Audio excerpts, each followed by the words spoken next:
something just not adding up with your pension scheme? It's easy to file a complaint directly with the Retirement Benefits Authority, and it's absolutely free. Just visit www.complaints.rba.go.ke and follow the prompts to file your complaint. RBA will acknowledge your complaint within 7 working days. Your complaint will be reviewed and addressed within 30 working days. Your time and peace of mind are important, and anyone dissatisfied with a decision of RBA can appeal to the Independent Retirement Benefits Appeals Tribunal. RBA is here to listen and resolve your complaint promptly, because your retirement should be stress-free. For more information, visit our website www.rba.go.ke, call our toll-free line 0800-720-300 or email info@rba.go.ke. Secure your future. Secure your peace of mind. RBA, safeguarding your retirement benefits.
Good evening. This is Sunday Express on the first day of December 2024. It also happens to be the World HIV and AIDS Day. Now, according to statistics globally, HIV infection rates has gone down by 35% since 2010. Back home here, when you're talking about the rate of infection, is down by 75%. This year's theme is Remember and Commit. And tonight on Sunday Express, we're going to be looking at achievements and challenges therein when it comes to prevention and management of HIV and AIDS. Good evening once again. Let's have a look at the highlights. As a country, let us think of sustainable solutions. Let us leverage on the manufacturing industries that we have and see how we can have local manufacturing. Thank you, thank you. The government pursues local manufacturing of pharmaceuticals and healthcare products to bolster the fight against HIV/AIDS. Wauliza ndugu wa Kenya, nchi hii haiwezi kufaulu kwa migawanyiko. President William Ruto urges the church and politicians to collaborate in uniting Kenyans. Inadequate health facilities cost Lamu East residents more on boat travel than treatment. And the Hockey Premier League ends with Western Jaguars and Blazers bagging the men's and ladies' titles respectively.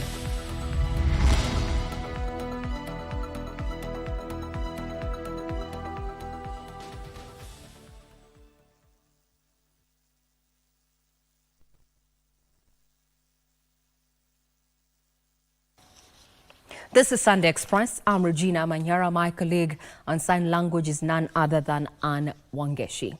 Now, the government is leveraging on local manufacturing of pharmaceuticals and healthcare products as a sustainable solution in the fight against HIV and AIDS.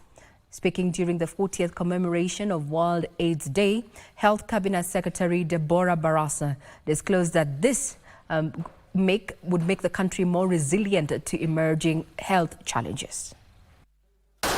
It is a race against time, with barely 5 years to the 2030 target set by the government to eradicate the public health threat posed by HIV and AIDS. Thousands of Kenyans converged at Nyayo National Stadium Sunday morning to participate in different categories of the race in commemoration of World AIDS Day, which is celebrated every 1st of December.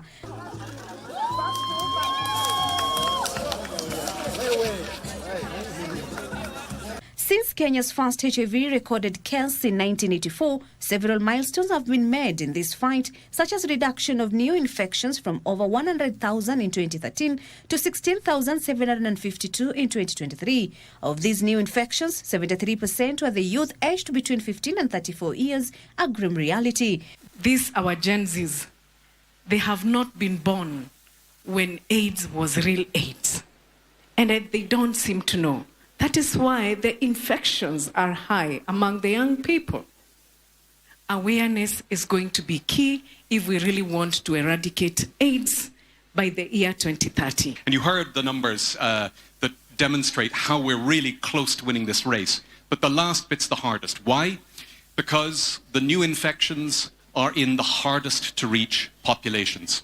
Whether we're talking about sex workers, people who use drugs, sexual minorities, whether we're talking about kids. HIV mortality rate is also high among boys and men, hence the clarion call to them to go for early tests. Have not traditionally gone to the facilities. We are seeing them coming too late, especially when they get HIV. They come for diagnosis too late, and then we are trying to say that men and boys can play a significant role as champions. Because there's still the stigma against HIV and AIDS. Many people don't want to know their status. As they say, ignorance is bliss, so many people just want to stay like that. But yeah, it's time to do some testing. I'm also getting my own personal tests. Making Kenya a HIV/AIDS-free country by 2030 requires collective efforts. Is declining global donor funding, which poses additional challenges to what we want to achieve in our country. And I'm seeing this as one case that is going to derail our process if we are not careful. Furthermore, the Ministry of Health is keen on leveraging local manufacturing of HIV drugs and commodities as a sustainable avenue towards self-reliance in the fight against HIV and AIDS. Us as a country, let us think of sustainable solutions. Let us leverage on the manufacturing industries that we have and see how we can have local manufacturing. Thank you. He understands local manufacturing of ARVs within our country. Kasichana Masha, Sunday Express.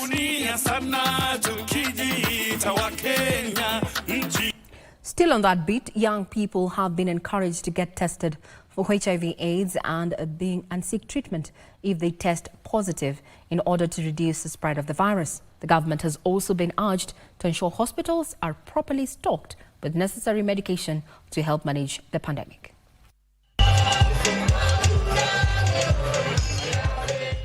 This year's World AIDS Day was commemorated under the theme Take the Right Path, My Health, My Right.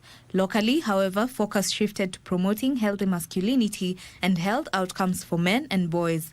HIV and AIDS coordinator in Turkana County, Joseph Simiu, said in the last 1 year, more men have been affected than women, accounting for 166 of the 287 new infections. Jambo hilo limetupea wasiwasi kwa sababu wanaume wanakufa zaidi kuliko wanawake. Na wanaume wenyewe pia hawako kwa dawa. Kumaanisha sasa tunafaa tu focus hiyo population ili tuwasaidie. The youth's reluctance to discuss their HIV and AIDS status has also been blamed for fueling its spread. We still need to do a lot of work for the adolescents and young persons, encourage them able to form their own support groups where they can discuss their issues freely. Bungoma County HIV Coordinator Ken Bomji urged the youth to seek early diagnosis to enable them live fruitful lives while on treatment. There is a lot we are doing to curb the menace of HIV, which is a pandemic. And today I'm happy that we are handling. His sentiments were echoed by his counterpart in Manyara County, Abdi Gedi, who urged the residents to know their HIV status so as to manage and prevent HIV spread. About 5 years ago, we were only all facilities were providing HIV treatment. As we speak today, 45 facilities in the county are providing HIV care and treatment. He, however, refuted recent media reports claiming a high HIV prevalence in Manyara, criticizing organizations for sharing unverified data in an effort to attract funding. The occasional shortage of essential HIV and AIDS prevention supplies, including antiretroviral drugs, is a matter of concern. Vile walianzisha hii program, tulikuwa tunapewa madawa tukianza kupima watu katika kijiji zetu. Sasa wakati mwingine madawa zinaisha, lakini kukuja inachukua muda. And in Makueni, county officials noted that 24,000 people are receiving treatment, but regretted that there were 179 new infections and 119 deaths in 2024. On an annual basis, our adolescents aged 15 to 24 contribute to around 38% of the new HIV infections. So we cannot address the whole proportion if we don't reprogram for the adolescents and young persons. For Sunday Express, I'm Christine Matunda. 40 years in when it comes to Kenya managing and as far as prevention and treatment of HIV and AIDS. Now, as we mark 40 years anniversary, we want to know the inroads that have been made and the challenges they're in. Taking us through this conversation is none other than Dr. Samuel Kim Nyanjui, who is a country director, AIDS Healthcare Foundation. Thank you very much for your time. Thank you. Now, let's pick it up from here. Do you know your current HIV AIDS status? Yes, I know my HIV status. It's extremely important that each one of us knows their HIV status. And the current guidelines is that every year, somebody needs to check their HIV status. I know they've been talking about every 2 years, but I make sure I do it every year. One, at least annually. Yes. Now, I've asked that question because from that report that has been shared from UNAIDS, it indicates that there's still a lot of stigma that is attached with the HIV AIDS, status. 40 years in, we're still dealing with that. Why is it so? I think there are many reasons, but I would consider two very key. One of them is that as healthcare workers, doctors I am, and other healthcare workers, we've always treated HIV very differently. And each time you treat it differently, then people get scared about it. The other thing is that we associated HIV infection to be a sexual transmitted infection, which borders on an issue of a person's morality, and which therefore brings shame. So I think for these two main reasons, the mortality that was attached to the HIV status initially, and the current status that HIV infection is related to a moral standing of an individual, I think for those two reasons, we have perpetuated this stigma. Would changing the communication strategy actually help in this? I strongly believe so.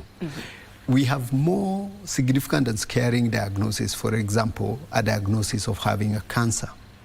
And when a doctor is suspecting that a person may be having a cancer, the issue, a prescription, go for this and this test, then we come back, we will discuss what the outcomes are.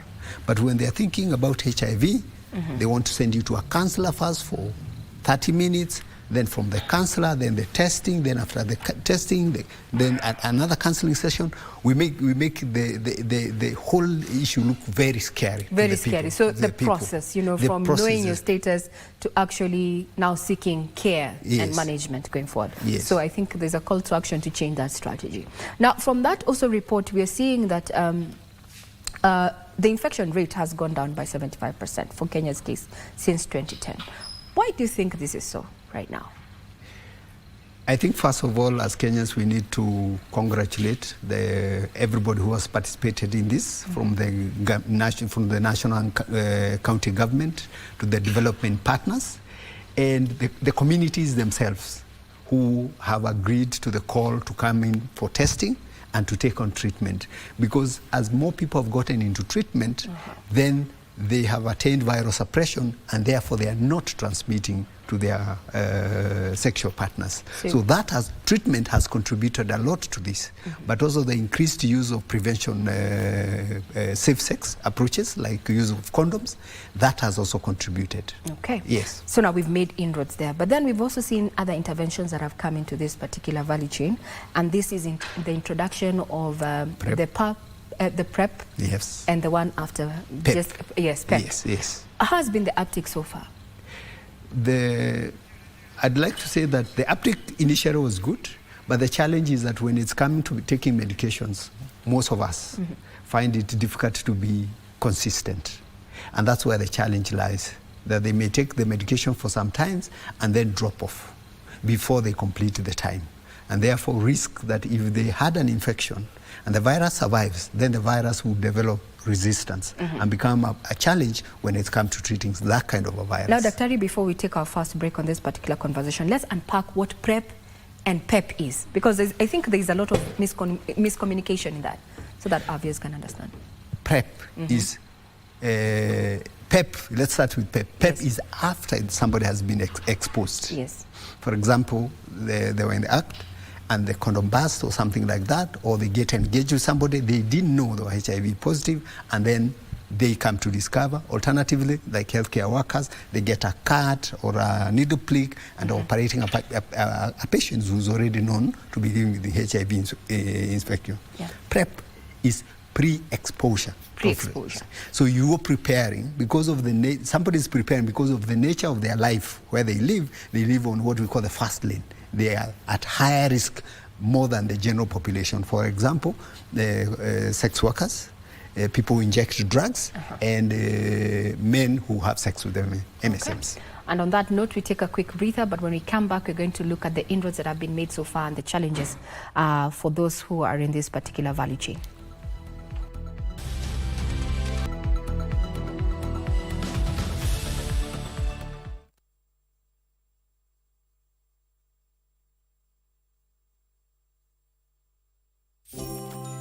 Christmas ni sahi ishafika na ni kubwa kubwa. Kweli? Hii Christine ni bomba na Blue Santa kupitia star 570 hash option 1. Rudia. Star 570 hash option 1. Iko PlayStation 5 na 55 inch TV na iko 500,000 Kenyan shillings. Nambuzi moja? Nambuzi. 1 million Kenyan shillings na Samsung S24 Alpha. Nambuzi moja? Iko 2 million Kenyan shillings na iPhone 16 Pro Max. Nambuzi mbili? Blue Santa amekuja na zawadi kibao. Nani kubwa Hapa kuna ndogo ndogo. Hapa Christmas ni bomba.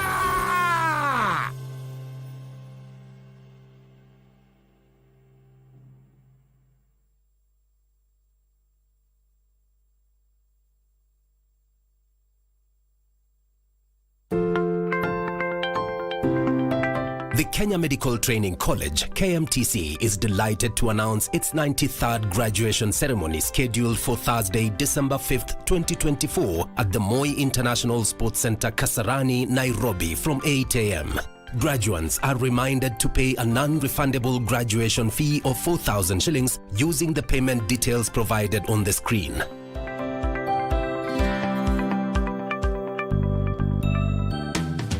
Graduation gowns can be collected at the college headquarters, and the graduation booklet is available for download on the KMTC website. For more details on the graduation, training programs, intakes and application procedures, visit www.kmtc.ac.ke. KMTC, training for better health. Mamlaka ya ukusanyaji ushuru nchini inakuletea kampeni ya umma ya G-Nice na Risiti Legit. Thibitisha risiti yako ukitumia app ya Risiti Legit, upate nafasi ya kuibuka mshindi wa zawadi kemkem kama vile shilingi milioni 1 pesa taslim, laptops, televisheni ya inchi 50, smartphones na zawadi zingine. Disemba tarehe 4, siku ya Jumatano, kutana na msafara wetu Homa Bay katika maeneo ya Oyugis, Rangwe, Rodi, Nthiwa, Sori, Kendu Bay, Homa Bay Town na Mbita. Alhamisi tarehe 5 Disemba tutakuwa Kisii, maeneo ya Kisii Town, Ogembo, Suneka, Kanyenya, Nyamache, Marani, Masimba na Keumbu. Pata app ya Risiti Legit kwa Google Play Store au App Store kwa maelezo ya kuingia katika mashindano ya Risiti Legit. G-Nice na Risiti Legit. KRA, tulipe ushuru tujitegemee.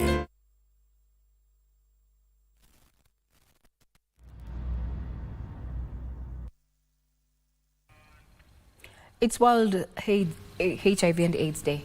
What have we done so far, and what are the challenges they're in?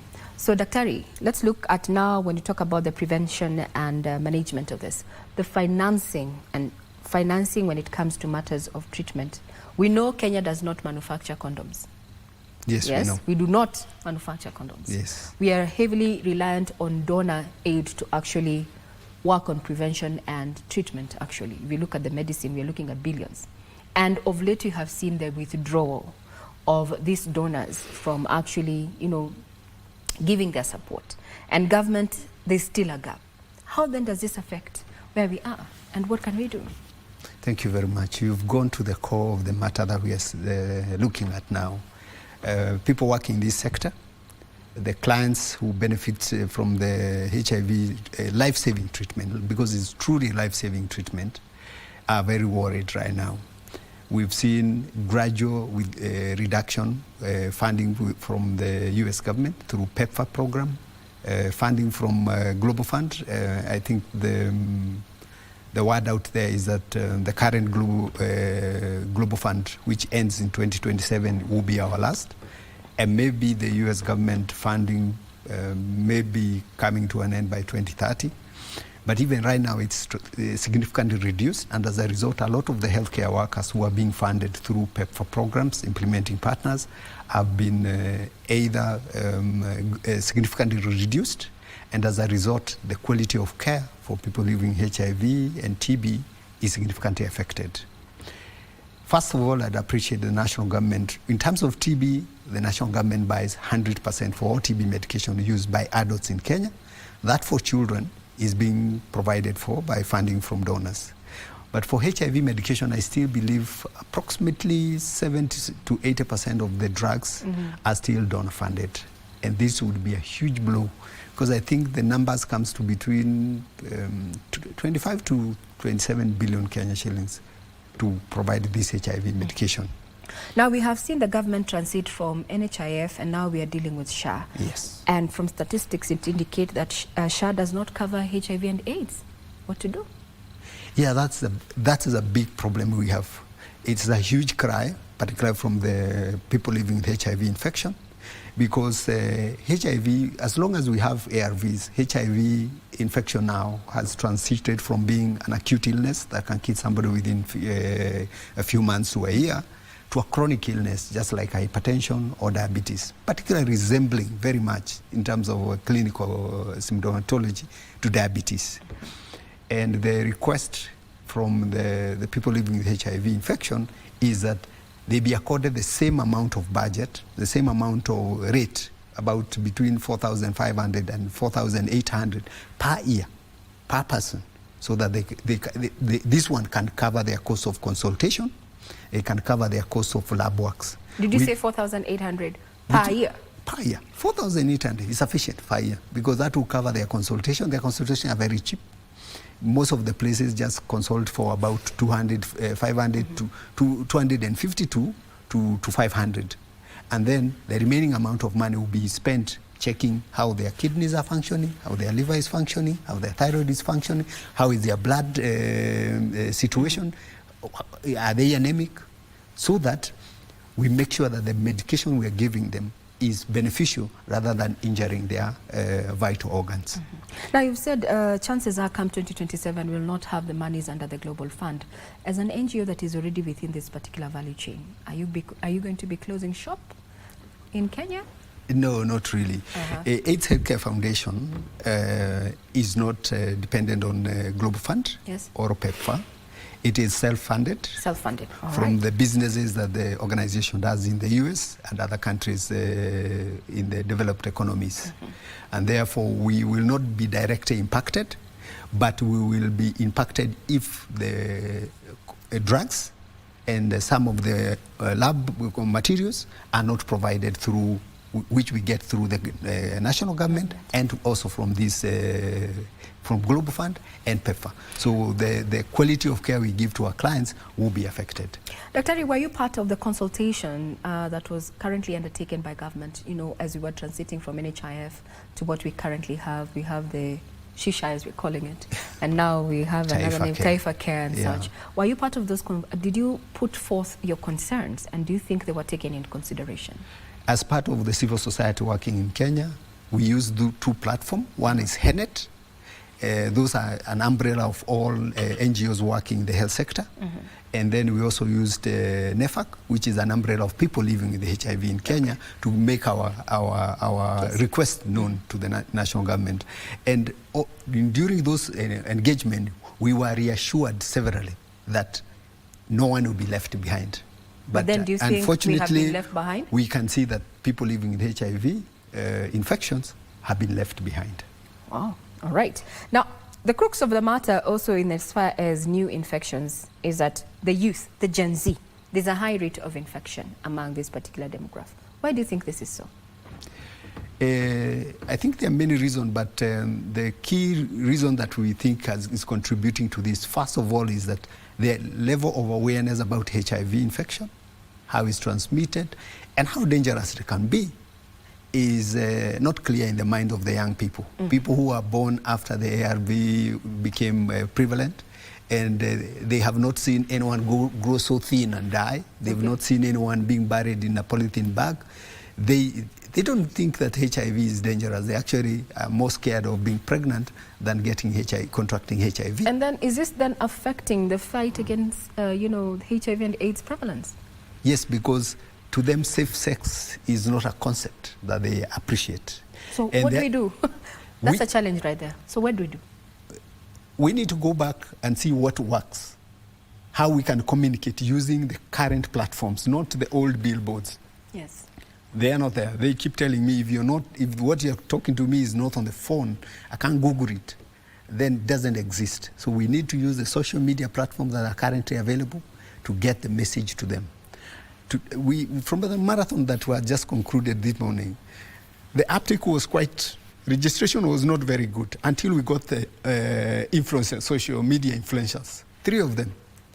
And within 2 days, nearly 2/3 of the people who are running today registered. Right. And therefore, we need to use these social media influencers to get the information across. Okay. Because those are the people that our young people look up to, listen to. Not the usual, not the usual platform. Yes. Number 2, we also are noting that a lot of the time is that these young people are getting transmission mainly from the young girls, because they are predominantly the young girls who are infected more, are getting infection from older men, 40, 45, 60. In fact, Dr. Masha today was giving us the statistics of retirees who are coming down with AIDS, not HIV infection. Wow. You find somebody in HDU only to discover that's when you are discovering, oh, they have HIV infection and they're already in advanced HIV disease. And it is Mbaba culture and the college girl. Wow. That's where the issues are. As a doctor, what are you doing as you come to a close? As a doctor from where you sit, where do you think we can work? Because now that is more, it will require a behavioral change. There's behavioral change, but there's also the need for concept of safer sex. Because intergeneration, we cannot stop it. We cannot get in that space, but we can make it safe. Whoever plays in that space, let it be safe. Safe sex. Safe sex. Because the concept, like you go to the Western countries, they're active or even more active than we are. But the concept of unsafe sex is unknown. It feels like a taboo. Somebody could always be excommunicated by his group if they are known to be engaging in such kind of behavior. Yes. That is and in addition... Now, parting shot as we are finished. In addition, we also need to remember that we are social beings, and we not only are a body, we also have a spiritual part of our concept. Yes. And we need not to leave out the religious leaders out of this. We have our religious leaders, we have our cultural leaders who impact the values that people grow up with. And you know, they say, give me your child until they are age 12, 10, 12, and I'll show you the man or the woman. So the parents need to play their space, but we also need not to forget the religious leaders and other cultural leaders who guide the moral fabric of our society. I think we need to have this conversation more, because then when you bring in the religious leaders, there was talk about sex education, and it really caused a stir in the country. But that's a conversation for another day. We have been engaging none other than Dr. Samuel Kinyanjui. He's a country director, AIDS Healthcare Foundation, as Kenya joins ranks with the rest of the world in marking World AIDS Day. Looking at statistics, the infection rate is down by 75% from the data in 2010. However, stakeholders in this value chain are worried about the youth, the Gen Z, who do not seemingly understand the concept of safe sex. For now, take a quick breather. We'll be back with what has been making headlines in the last 8 hours. You're watching Sunday Express.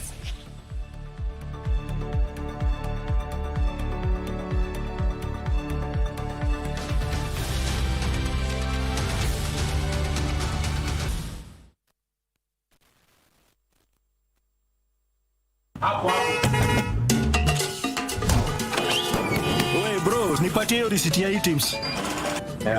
Wazi. Cheki, mimi sina ado hizo Excuse, niletee receipt yangu ya items. Asante.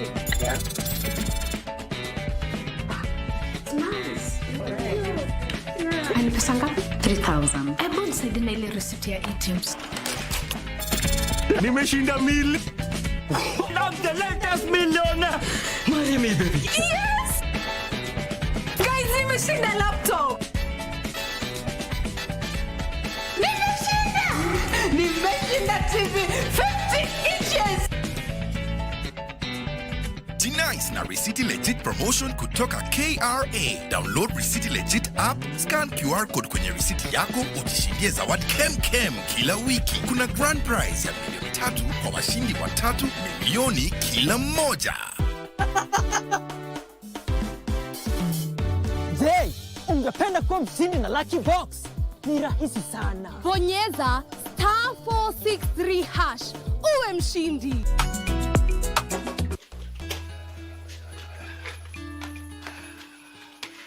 Watu kila mtu ana kazi yake. Tani bebti. Wewe kitu wako inaendaga mbele ama urudi reverse? Side by side. Unajua kupika nani? Paka fata azimi nimewapikia. Mimi najua kupika chakula aina mingi sana. Kila mtu anaweza kuwa mshindi. Bonyeza *463#. Uwe mshindi. Kuchagua box ni kuchagua chapa.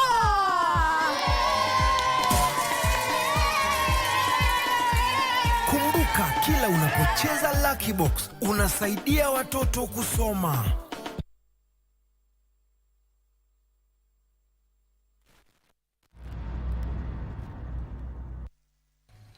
Good evening once again. This is Sunday Express.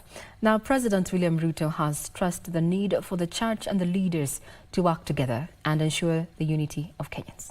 Now, speaking during an interdenominational church service at Kimana Primary School grounds in Kajiado County, the head of state said Kenya will not prosper economically through competing interests that divide the people.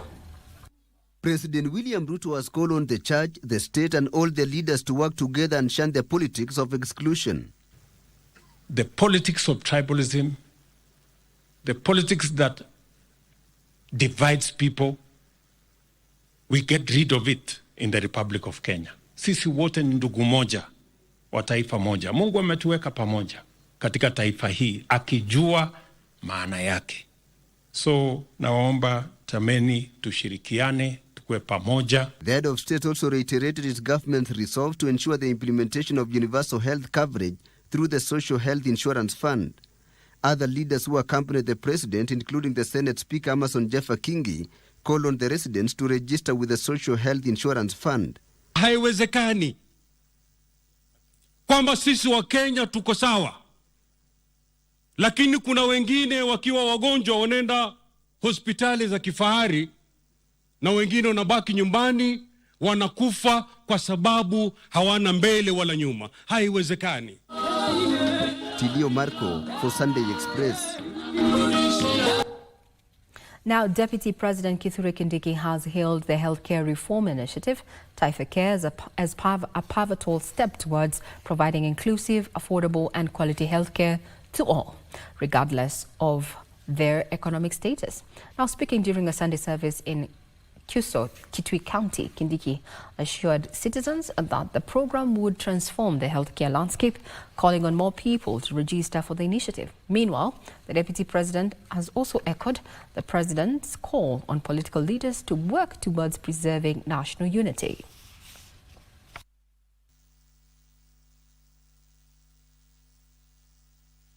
Registration into the universal health coverage, Taifa Care, is extremely important for us to make sure that our health insurance is no longer a preserve of a few people who have pay slips, but every Kenyan. We must rescue our country from sliding into lawlessness by agreeing to transact our affairs peacefully, honorably, and when we disagree, we respect each other's opinion and wait for democratic ways of resolving our dispute.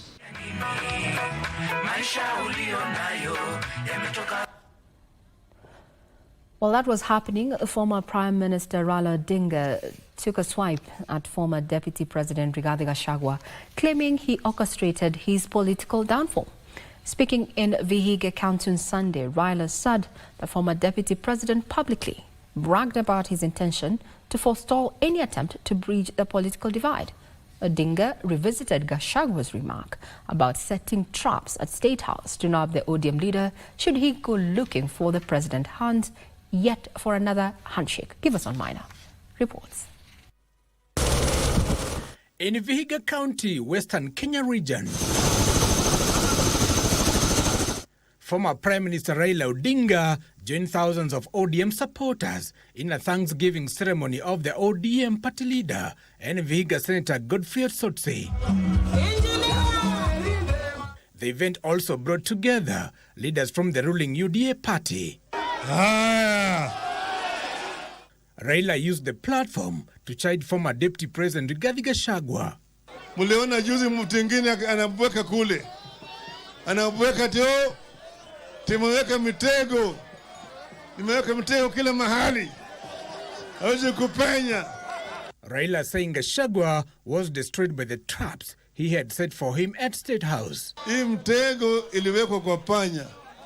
Lakini kwanza mwenye mtego aliwawa. Kuku, mbuzi, ng'ombe. Hiyo ndio hiyo mtego ya Gachagua. Aliweka mtego kule kwa State House. Anawekea baba mtego. Raila called a bluff the comments made by Gachagua that there would be neither handshake nor a 50-50 government. Ati hakuna mambo ya handshake. Hakuna mambo ya mzumukati. Ako wapi sasa Gachagua? Ako wapi? As a leader, you must have followers. Kama hauna followers, somebody said you are just taking a walk. The opposition leader, who is eyeing AUC chairmanship next year, had no kind words for Parliament for reducing the county revenue allocation. Kuna maadui ya ugatuzi. Lakini wabunge wanapingana na serikali ya ugatuzi. Wabunge wenyewe wanataka wawe ndio wanafanya mambo ya kandarasi katika constituencies zao. Nasema hiyo si sawa.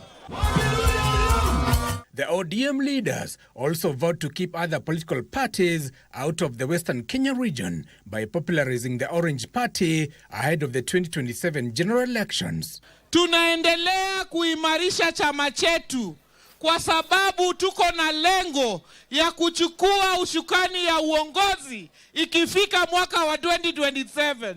Mbele vile baba amesema 2027, sisi kama ODM lazima tutengeneze serikali. Kivyo vyote vile tutatembea pamoja mkoa huu kuunganisha watu wetu pamoja, na kwa chama tutatengeneza chama cha ODM kiwe na nguvu tukishirikiana na viongozi mmeona hapa. Give us Minor Sunday Express.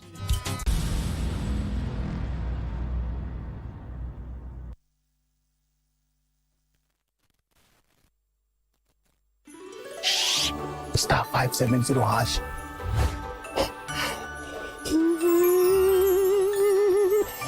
option 1 kuna PS5 na ni full package na inakuja na JBL Party Box.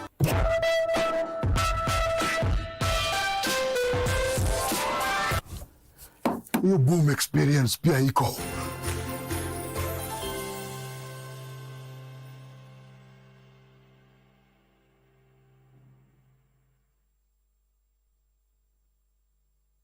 Say bye-bye to FOMO, the fear of missing out, by downloading the KBC Online app that gives you access to everything you love. Get the latest news, sport,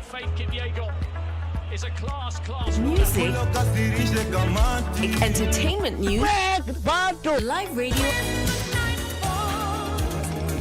and so much more at the palm of your hands. To get the app, simply search KBC Mobile Digital app in your Google Play or App Store and download the app. Catch what you want, anytime, anywhere. Stay connected. Stay ahead with KBC Mobile Digital app.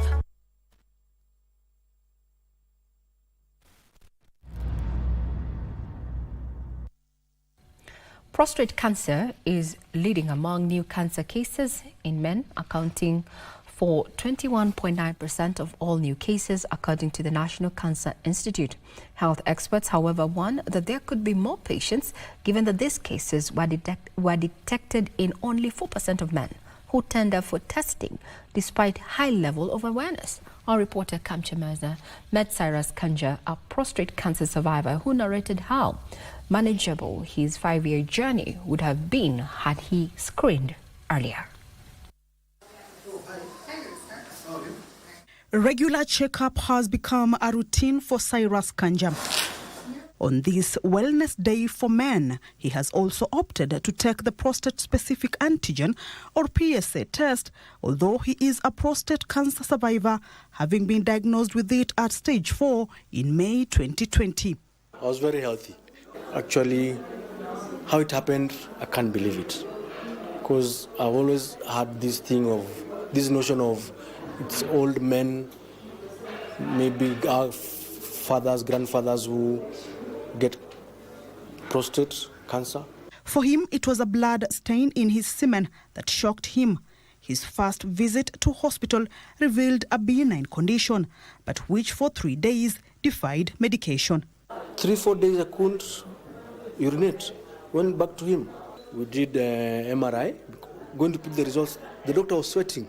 Couldn't believe what he was seeing, because it already blown from the prostate and it was showing directions of spreading.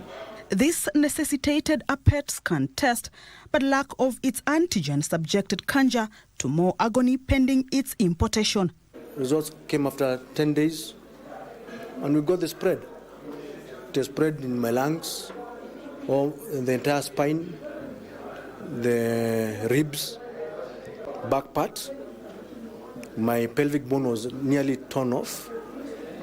It was even trying to penetrate through the scalp.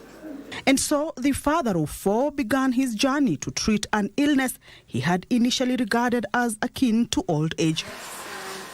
43-year-old David Bundi was here too, but though not sick, he is affected. In 2011, I lost my father because of cancer. My father was this big, giant man, but I saw him, how he went down. I remember when we used to take him for the treatment, and I saw the health, how the health was affected until we lost him. Whereas 61% of men are aware of prostate cancer, a paltry 4% of them go for screening. David took his first PSA test 13 years after his father succumbed to prostate cancer. It is a very simple process that I used to fear for so long. I've been postponing.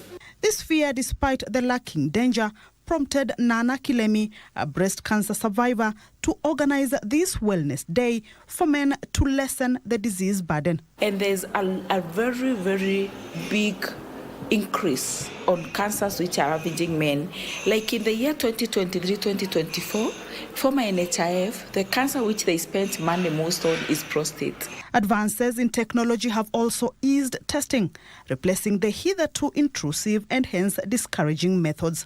And also there's a lot of stigma with men thinking that prostate cancer screening is being done the old way. So it's just a little syringe, wanavuta damu, wanatoa, wanakupima na unajua kama kuna kitu ama hakuna. If you're doing a rectal examination, it would be very uncomfortable or painful for the man, but PSA test is very, very easy to do. If the value of the PSA blood test is above 4, then they need to see a urologist who is going to do a further evaluation. They might require a biopsy. When the person or the man goes for a PSA and the PSA looks worrying, and then they also have other symptoms like pelvic pain, blood in urine. So when all those things are put together with this PSA reading, then it's incumbent of the oncologist to palpate the prostate. So it is not really left out. Though cancer is a genetic disease, experts say only 7% of the cases are inherited, with 93 caused by lifestyle and the environment. Screening remains the best bet of managing the disease.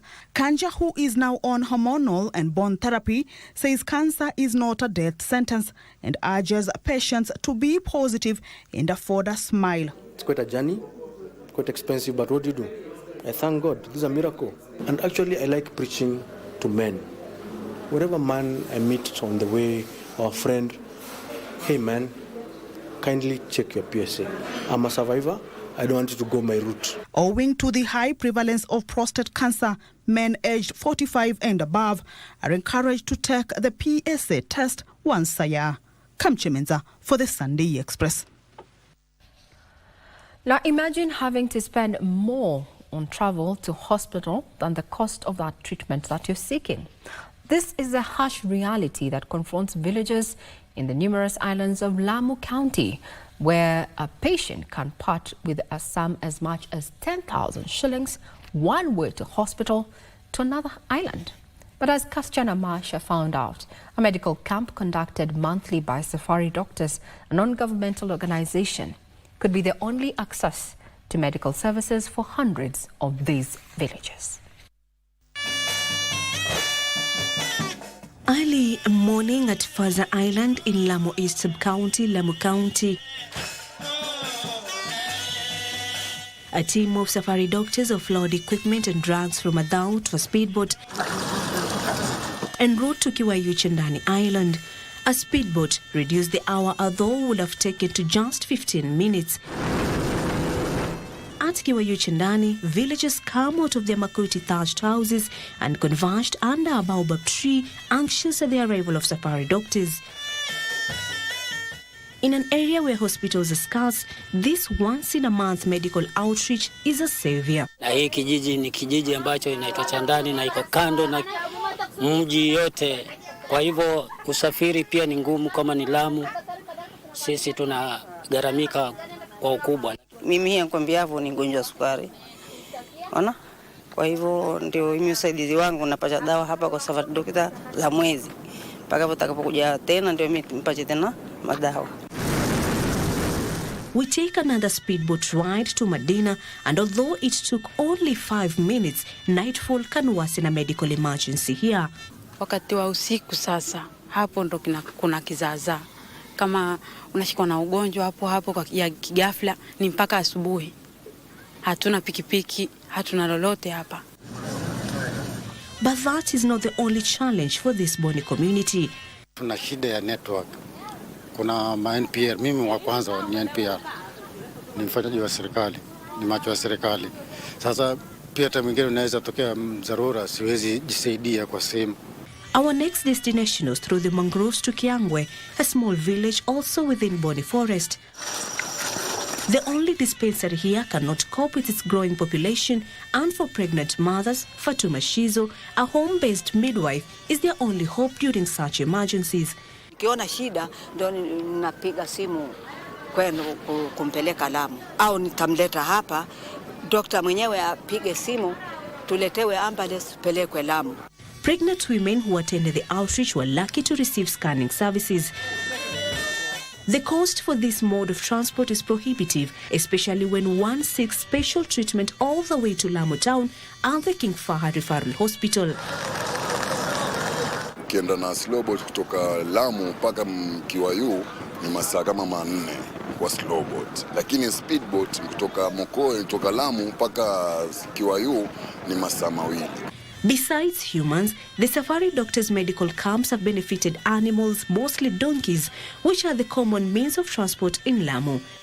We always do vaccinations according to their regimes. We have rabies, which is a very big problem in Lamu, where they are mostly animals attack human beings, especially the children. So hapo watu tunafanya vaccination so that we avoid the spread. Safari doctor kila wakati naleta punda hapa nyumbani hapa, wanakuja wananitibia, wananidungia, wananipatia dawa ya minyoo. Sasa mimi naona ni vizuri ya kwamba ukiwa ni gharama ningeenda Lamu. As such, this medical outreach by safari doctors is such a necessity. Lamu is a unique space. Actually, for Lamu particularly, the issue is transport. Na ndio maana tukaitwa safari. Si safari ya kwenda Mara, it's not a luxury safari, ni safari between life and death. People don't believe when you say you have to get on a speedboat, na ni like almost 1,50,000 if you're hiring for an emergency. So many people in Lamu have benefited from this initiative. 10 years later, we are 18 staff, a few thousand patients a month. Incorporated also an education model, youth health ambassadors. Na hiyo sasa hivi ndio msingi mkubwa, like vijana lazima wawe kipao cha mbele katika masala ya afya. If you're talking reproductive health, if you're talking peer pressure, if you're talking, that critical age, early pregnancies. So we can't be talking about reproductive and maternal health if we're not using youth on the front line of community health workers. The exercise complements government efforts to attain universal health coverage. Let's really be intentional around designing healthcare model that goes all the way to that pastoralist all the way to that mother who can't get on that speedboat to access emergency healthcare.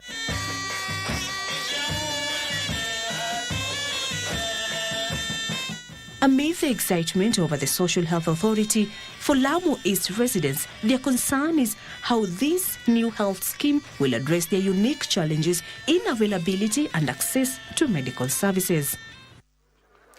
Transport from one island to access quality health service at the referral hospital is the greatest challenge for a section of residents in Lamu County.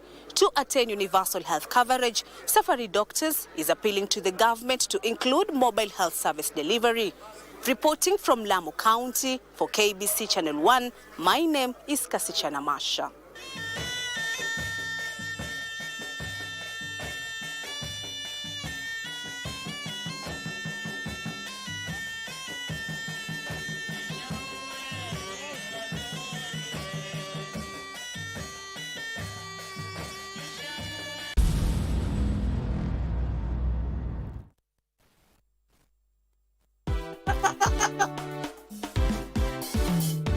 Je, ungependa kuwa mshindi na Lucky Box?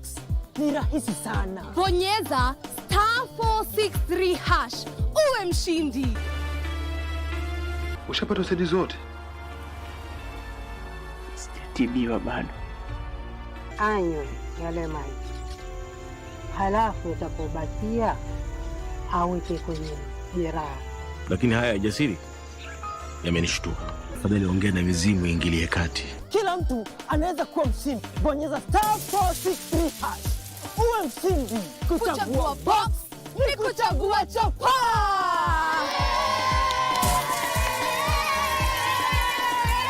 Kumbuka, kila unapocheza Lucky Box unasaidia watoto kusoma.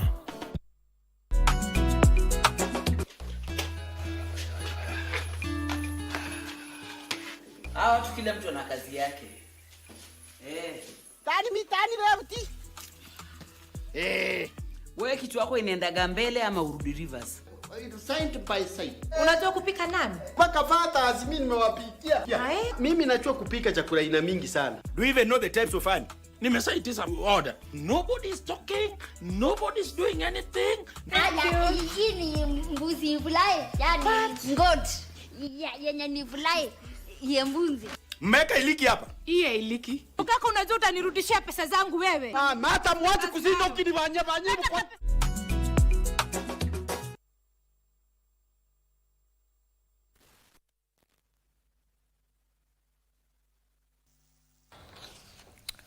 Now, before we hear exactly what Liverpool did tonight in the field there, and I know Liverpool, those of Klopp, those do not walk alone, are quite excited. Let's bring you up to speed with stories that have been making headlines across the counties, where the Ministry of Mining has closed down 2 mines in Taita Taveta in a bid to curb illegal mining activities across the country. Elsewhere, youth have been urged to embrace skilled training to address unemployment. This and other stories from our counties.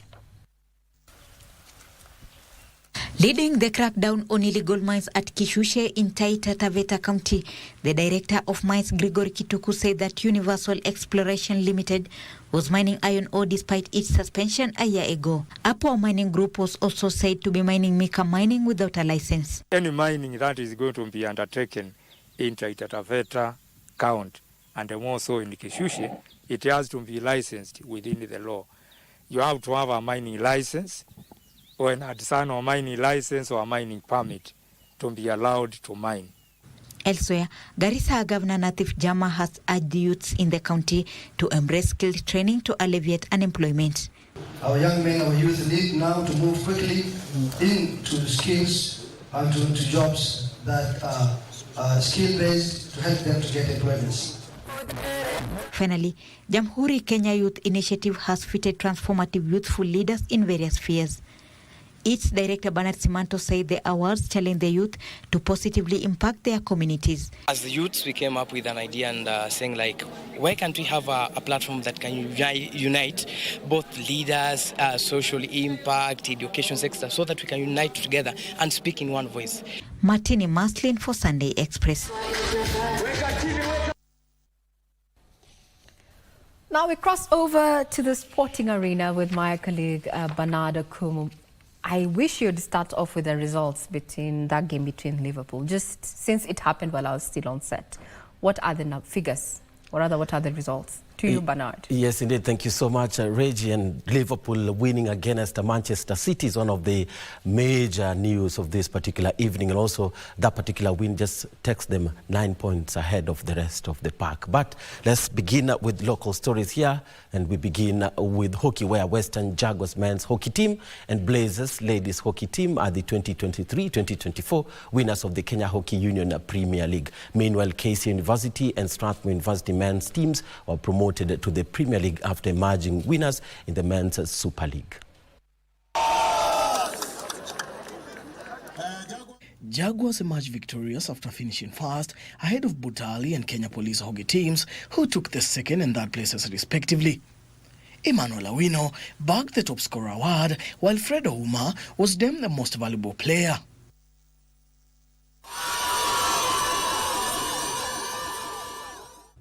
In the Ladies Premier League, Blazers HC emerged winners as Strathmore Ladies and MSC Ladies completed the podium dash.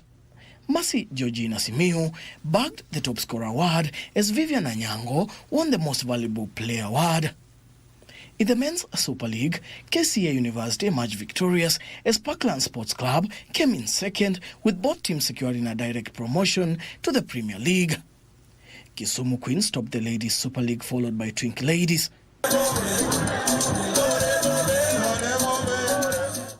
Kisii Falcons were promoted to the National Super League after taking charge of the National League men, as well as Park Road Tigers. The league resumes next year for the 2024-2025 season. For Sunday Express, I'm Daniel Mwendwa. And thank you so much, Dan Mwendwa, for that report, and congratulations to Western Jaguars and Blazers for emerging champions of the Hockey Men's and Women's Premier League. Moving on, the National Rugby Sevens team Shujaa finished 10th at the opening leg of the World Rugby Sevens circuit held in Dubai after a 7-15 loss to Uruguay in the 9th place playoff final. Now Shujaa were relegated to the 9th place semis after finishing bottom of Group A on Saturday and defeated the Republic of Ireland 21-7 in the 9th place semi-final. In the 9th place final match, Uruguay got 3 unconverted tries from Ignacio Facciolo, Matteo Vinales and Thomas Echeverry, while Jojo Oro scored a try that was converted by Samuel Asati late in the game. Shujaa's next stop is the Cape Town Sevens next weekend, where they will hope to build on the momentum gained from the Golden Trials against Olympic and Series champions of France in 2022, or rather 22-17 win against the Bliss Box of South Africa in the Dubai group phase. Boy, what a ball to the inside from Puzeleg. Puzeleg now beats the defender. It's all happening here.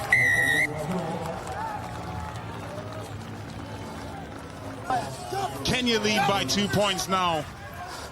Oh man, how about this kid? He's got a bright future in the game out of Foy. He's 19 years old. Watch it go line to the outside. The knock-on comes. Nobody wants to get hands on it. Now France have to trust in them. How do they approach it? They bang it straight downfield, and they're running straight through as well. Tremendous pace, fitness, the touch, the finish!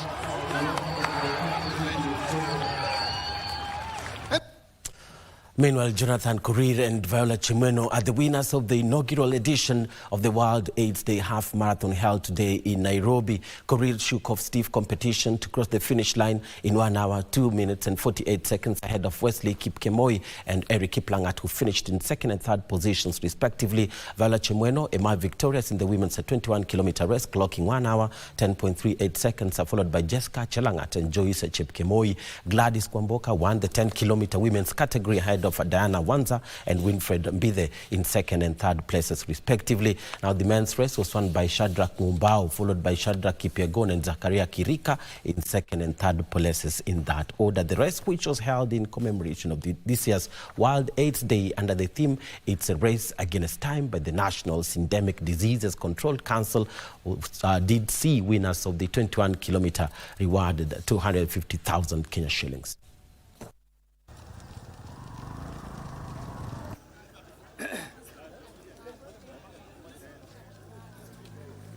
Beleni tulianza ilikuwa flat course, but kufika huko ilikuwa kilomita karibu ya 15.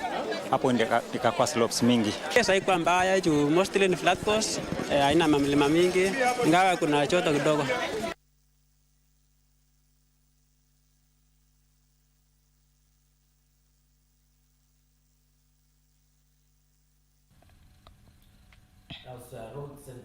Cabinet Secretary Davis Chirchir has declared that Mombasa is ready to host the 14th edition of the East Africa Community Interparliamentary Games. The regional interparliamentary games will kick off from December 6th to December 18th at the Mbaraki Sports Club. Now the CS announced that the regional games preparations had been finalized, including ensuring the necessary infrastructure and logistical support to host the prestigious event. Now the EAC is a regional intergovernmental organization of 8 partner states: Burundi, Democratic Republic of Congo, Kenya, Rwanda, Federal Republic of Somalia, Republic of South Sudan, Uganda and Tanzania, with its headquarters in Arusha, Tanzania. Now the games that will be played include golf, football, athletics, tug of war, netball, volleyball, basketball and darts for people with disabilities.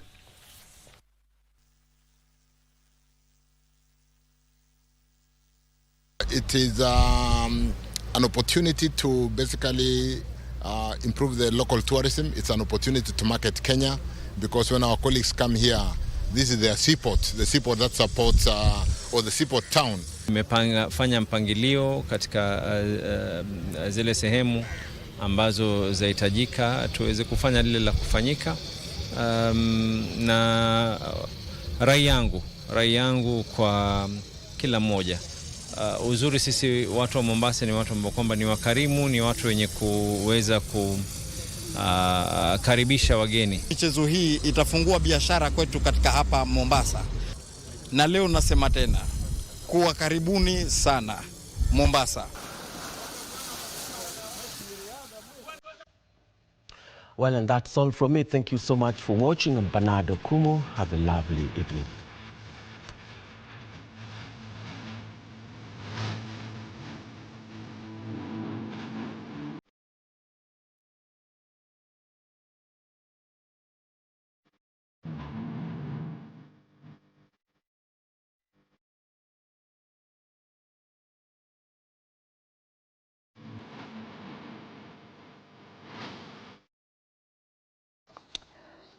Well, indeed, that puts a cap on matters. Sunday Express tonight. Be sure to join my colleague tomorrow. That is Marie Yambo, who's going to be bringing you up to speed with those stories that have been making headlines. Remember, my colleague on sign language interpretation has been none other than Anne Wangeshi.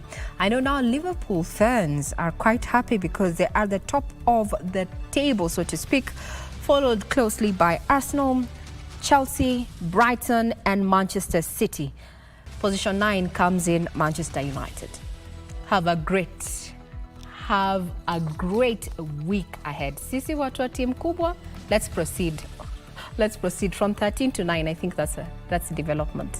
Have a pleasant week ahead. I'm Regina Manyara.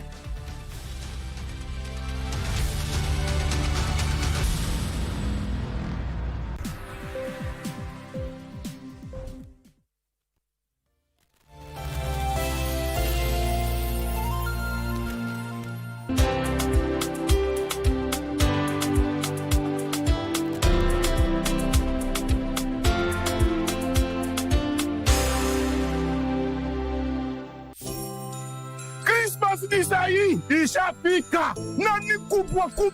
Kweli? Hii Christine ni bomba na Blue Santa kupitia star 570 hash option 1. Rudia. Star 570 hash option 1.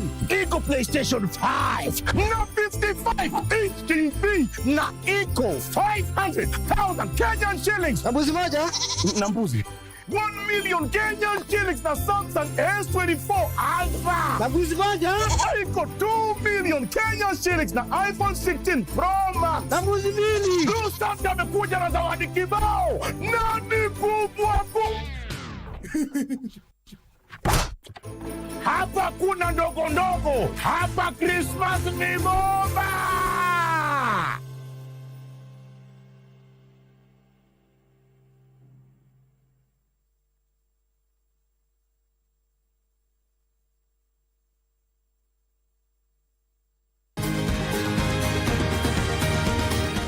Thank you for joining us on Healthy Living. Stay connected to Voice of America at voanews.com.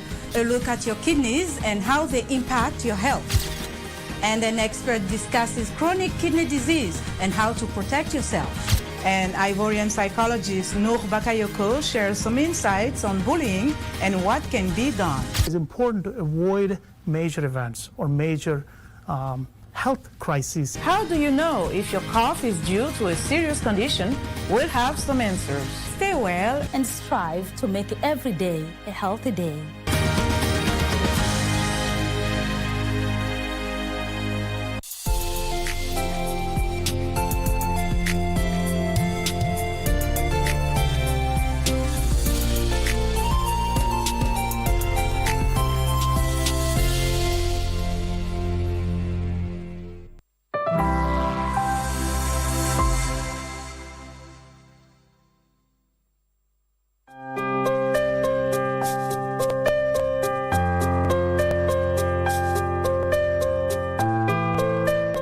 Unafanya kazi gani? Okay.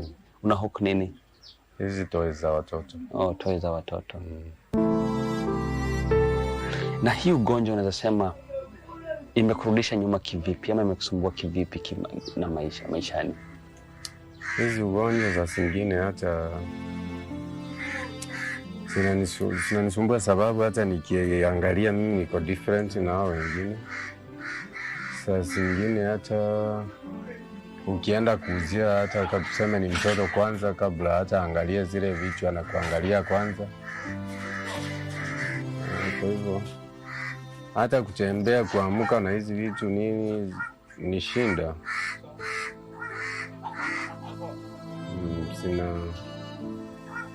Zimenirudisha nyuma sana.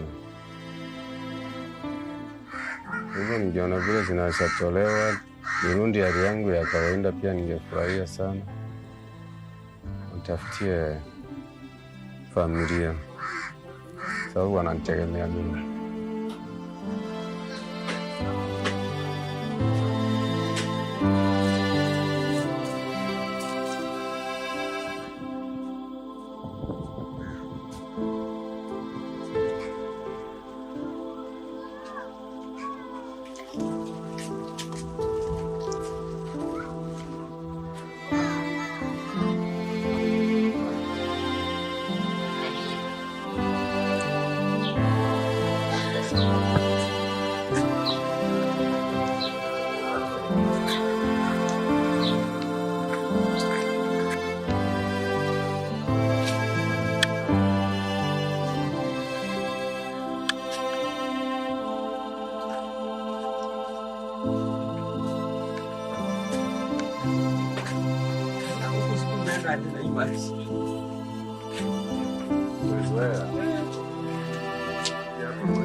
Hello, good people.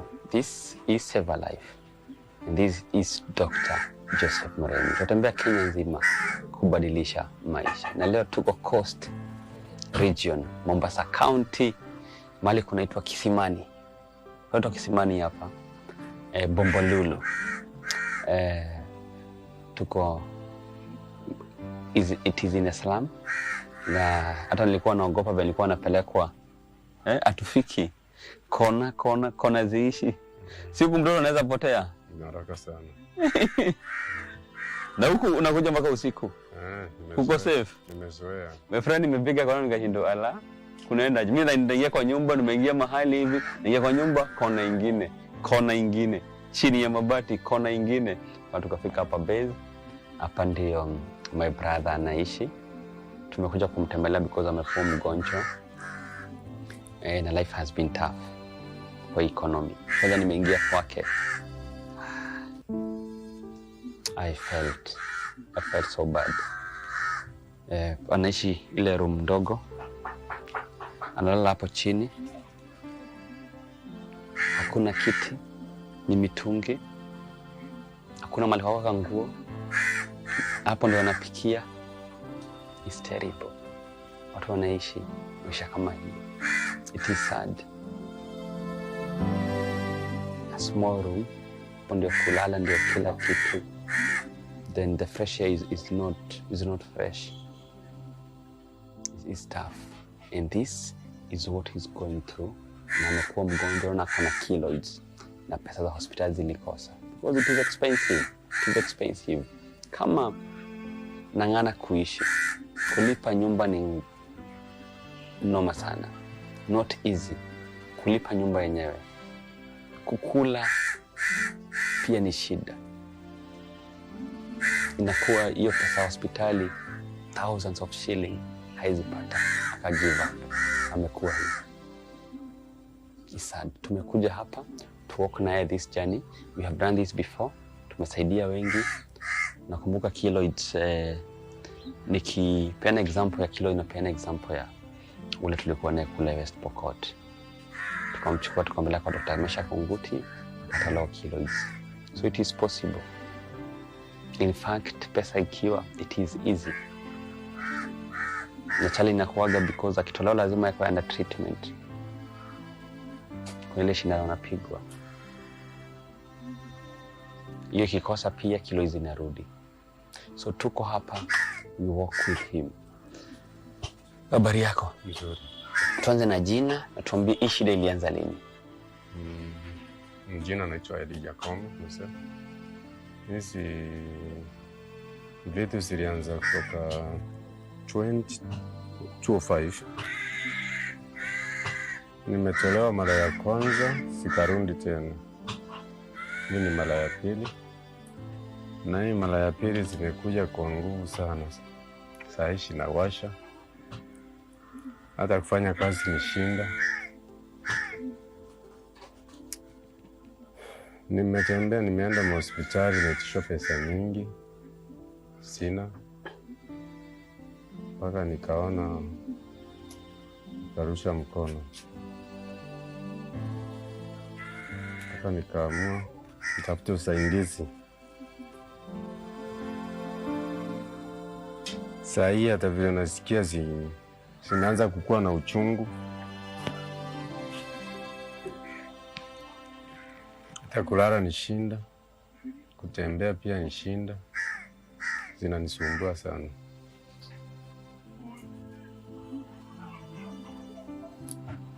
Kazi yenye nafanya siwezi fanya sababu zinanisumbua. Nafanya kazi ya ofa. Zinanisumbua. Nikitembea zikipigwa na jua zinauma. Kama ni usiku pia ikipigwa na baridi